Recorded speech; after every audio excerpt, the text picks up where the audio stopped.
everyone, it's Desiree, and we are going to have some fun with some donuts. Absolutely. You gotta love donuts. And donuts can be for anything now. Any type of celebration. So I'm going to keep this one open just by adding a congratulations sentiment, which can be for any and all occasions. And what we're going to do is we're going to create our own pattern paper, basically, with some dimension. Let's first work on our sentiment. I'm using white cardstock for the shadow background, and I'm using a black cardstock for the sentiment itself. I'm going to place that together and set that aside. Yeah, I lost the eyes. So let's just grab a black pen and add our own. It works. Yes.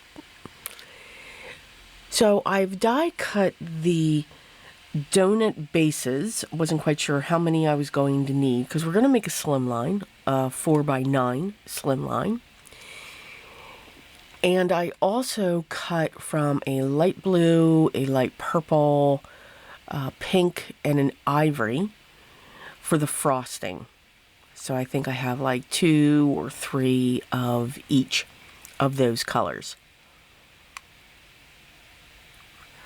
And we're just going to layer them up. Now, what's nice is we've got those cutouts on each side of the donut itself,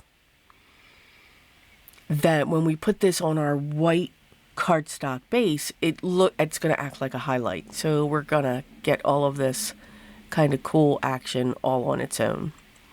Just playing around with the placement, making sure that they're kind of not in a straight line, but they've got this flow that's going across.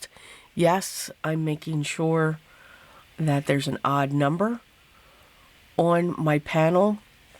I'm also making sure that I'm going off the edge to give it some flow for the most part of each of these donuts.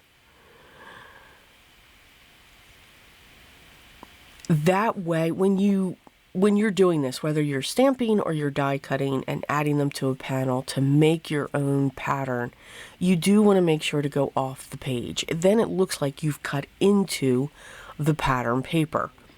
When we stay onto that panel and put our images, we're creating a scene. So that's kind of how I look at it. I don't know if those are the technical terms, but to me that makes sense. I don't know. All right, we have our donuts on our panel. I'm going to put this onto a black mat. Now the panel with the donuts is 3.5 by 8.5. The black mat is 3. I believe it's just a little bit bigger because the hologram mat behind it, that is 3 3/4 by 8 3/4. So I believe that black mat is like an 1/8, in between those two. Again, I don't measure. I just place, once I have my first panel, which I know is 3.5 by 8.5, I place that on top of black and cut around it, usually. 9 out of 10. Sorry. Yes, I drive people crazy with it. To add embellishments, now we could have taken all of those pieces from the die cuts that we cut and filled those in and did die cut inlay. Now I would probably still be doing that today, to this moment, but why not fill those areas up with glue? Now you want to fill them up so that there is glue in that section, and the needle nose is perfect for this. And grab that glitter. Grab that glitter that reproduces it on its own in your drawer because it never seems to go away. So I actually grabbed, I think it's called a unicorn by Simon Says, and it's not a fine glitter. It's but it's not a super chunky either, but it is a chunky. I'll say a small chunky.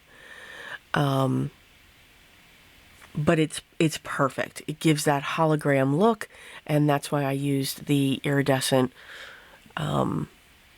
cardstock as the final mat.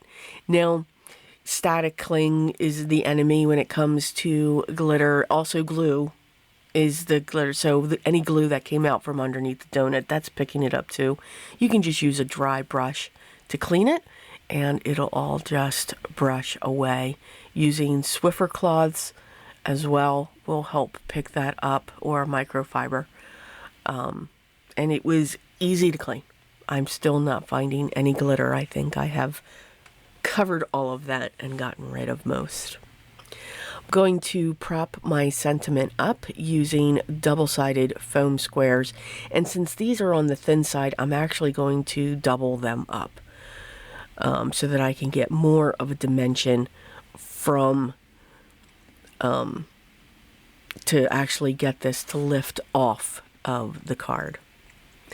And there is our celebrating card. I absolutely love this. I love the glitter on it. Yes, you heard me right. I said I love the glitter.